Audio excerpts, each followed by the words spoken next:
तो पहली एक्टिविटी तो ये हुई कि हम सभी लोग तंदुरुस्त हैं, मशीन ने भी बता दिया है और हमें भी कोई दिक्कत नहीं है। ठीक है, इस बीमारी में जो दिक्कत हो सकती है वो ये है कि गले के नीचे जब इन्फेक्शन जाता है फेफड़े में, तो हमारे फेफड़े काम करना कम कर देते हैं, और जब फेफड़े काम करना कम करेंगे तो इसमें कर रहे हो जी, चालू है। ऑक्सीजन सेचुरेशन जो हमने दिखाया है वो भी कम होने लगेगा। यहाँ जितने भी लोग हैं सबका ऑक्सीजन सेचुरेशन 97 से ऊपर ही है, यानी फेफड़े सबके सही है। जरा भी दिमाग में डर या भय की जरूरत नहीं है कि हमें कोरोना से कुछ होना है, कोरोना से हमें कुछ नहीं होना है। अच्छी बात यह है कि हम एक बार इन्फेक्ट हो गए हैं तो हमें टीके की भी जरूरत नहीं है। अगर कभी सरकार टीका लगवाएगी तो हम अगर बता देंगे कि हम एक बार हो चुके हैं, बड़े घर हुआ आ गए हैं तो हम लोग को टीका भी नहीं लगेगा। हम लोग ऑलरेडी अब पूरी जिंदगी भर इस बीमारी से इम्यून हो गए हैं। अब हमें करना क्या है कि तंदुरुस्त रहना है, इस बीमारी में पौष्टिक भोजन खाना है। यहाँ बहुत पौष्टिक भोजन, एक अंडा, दूध, ये सब चीजें मिल ही रही हैं। हम सभी लोग सिर्फ अपनी रिपोर्ट का इंतजार कर रहे हैं। निगेटिव आ जाए तो हम लोग जाए, वैसे में कोई दिक्कत नहीं है। जब कोई दिक्कत नहीं है तो शरीर को तंदुरुस्त रखने की हमारी जिम्मेदारी है, क्योंकि यहाँ खाना बढ़िया मिल रहा है और सिर्फ सोना है, तो कहीं ऐसा ना हो कि कोई और बीमारी लेके चले जाए। ठीक है, सोते सोते कोई और बीमारी ना हो जाए। उसके लिए 2-4 हम कुछ हल्की कसरत जो कोरोना इन्फेक्शन में फायदा भी करता है और हमारा शरीर या जो जोड़ का दर्द या कमर दर्द है सब में आराम मिलेगा। तो हम लोग गर्दन से शुरू करते हुए नीचे की तरफ जाएंगे। गर्दन सबसे जरूरी हिस्सा है, क्योंकि जितनी भी नसें हैं सब गर्दन से होकर ही जाती हैं, और इसको सांस के साथ हम करेंगे। यानी जब भी गर्दन की पोजीशन बनाएंगे सांस हमारी उसके साथ आएगी और जाएगी। एक बार मुझे देख लें, गर्दन नीचे की तरफ रहेगी और सांस लेते हुए हम गर्दन को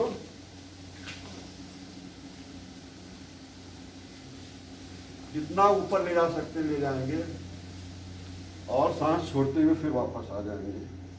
ठीक, इसको 3 बार करेंगे हम लोग। ठीक है सर। चलिए, खूब लंबी सांस लेनी है और छत की तरफ देखना है। 4,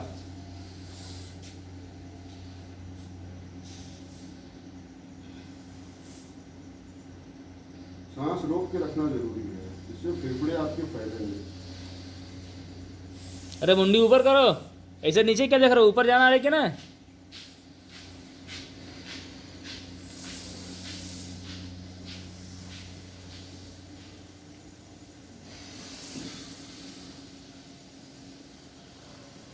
इस कसरत से प्राणायाम, शारीरिक यानी सूक्ष्म व्यायाम और शरीर का व्यायाम दोनों एक साथ हो रहा है।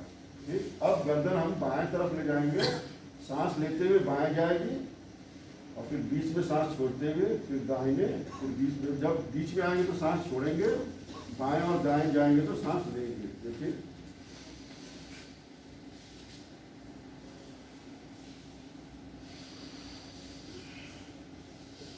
ठीक, करें 3 बार।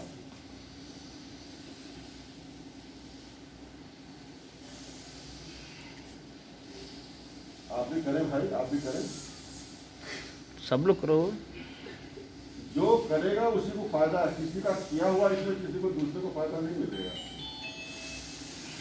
इससे आपके फेफड़े भी मजबूत हो रहे हैं और नसें भी।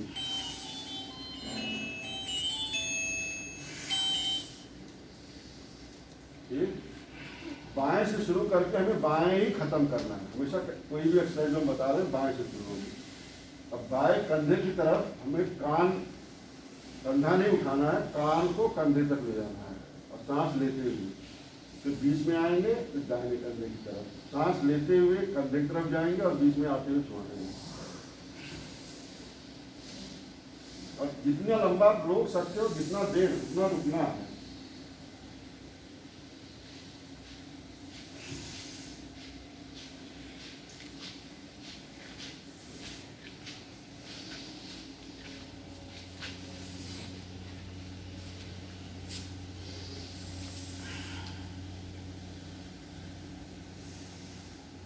ठीक।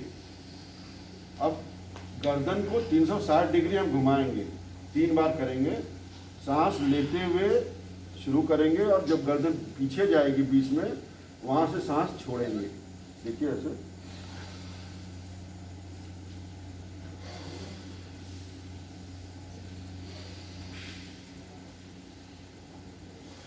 ठीक, 3 बार करेंगे। चलिए शुरू करिए।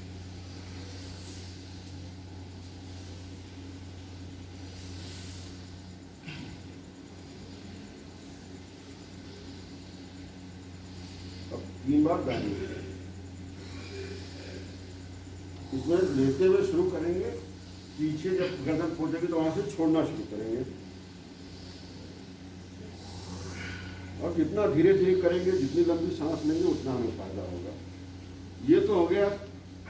इसको आप जितना चाहें उतना बढ़ा सकते हैं अपनी कैपेसिटी के हिसाब से।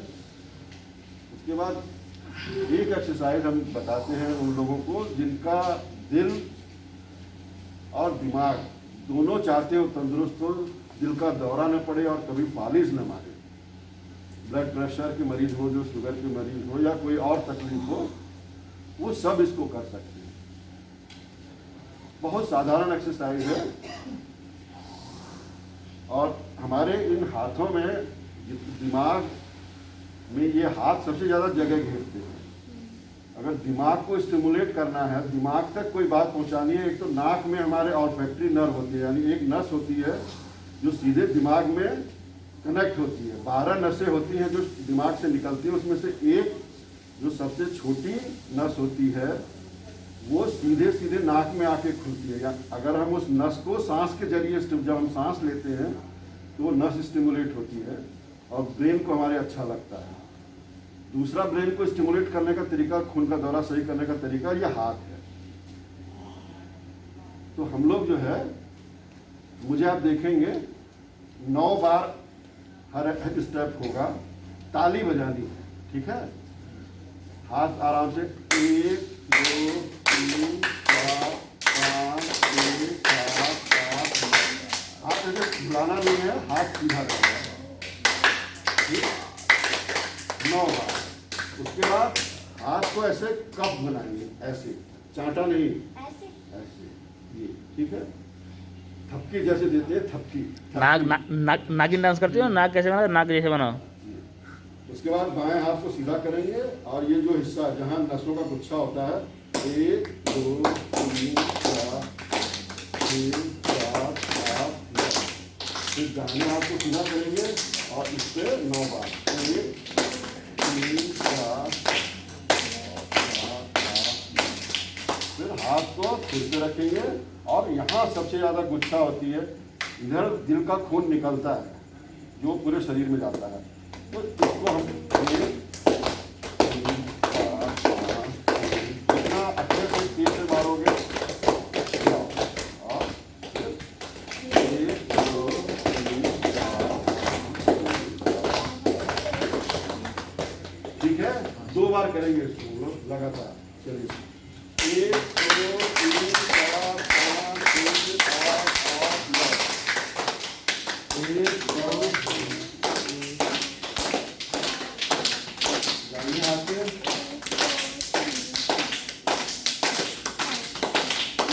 बाएं हाथ में,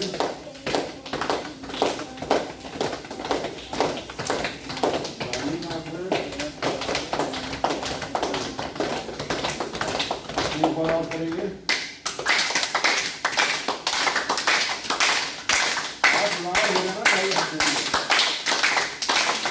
बायां हाथ,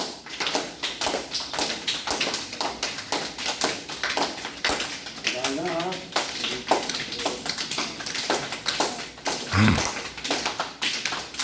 बायां हाथ,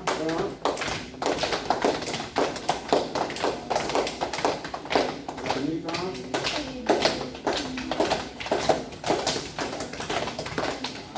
तो इसको आप जो है 9 बार तक कर सकते हैं, 9 बार से ज़्यादा नहीं। जो 9 बार करता है वो उनके लिए है जिनके दिल में ब्लॉकेज है, जिनके ऑपरेशन को डॉक्टर ने कहा है कि एंजियोप्लास्टी होनी है। 21 दिन के अंदर 70% ब्लॉकेज खुला है। ये रिसर्च करने के बाद जिनको एंजियोप्लास्टी की थी उनको 2 ग्रुप में बांटा गया। एक से ये कसरत 9 बार कराई गई और एक से कुछ नहीं कराया गया। जिनसे ये कसरत कराई गई उनका मतलब उनको ऑपरेशन की जरूरत नहीं पड़ी, वो 10 से 15 साल नॉर्मल जिंदा है। ये साधारण सी एक्सरसाइज है, सूक्ष्म व्यायाम है। ये आपको आपकी मांसपेशियां पहलवानों जैसे नहीं बनाता है, लेकिन आपके जो अंदर के अंग हैं उनको मजबूत करता है। ठीक है, तो इसको हम लोग थोड़ा थोड़ा रोज अभ्यास करेंगे और धीरे धीरे अभ्यास बढ़ाएंगे। आप लोग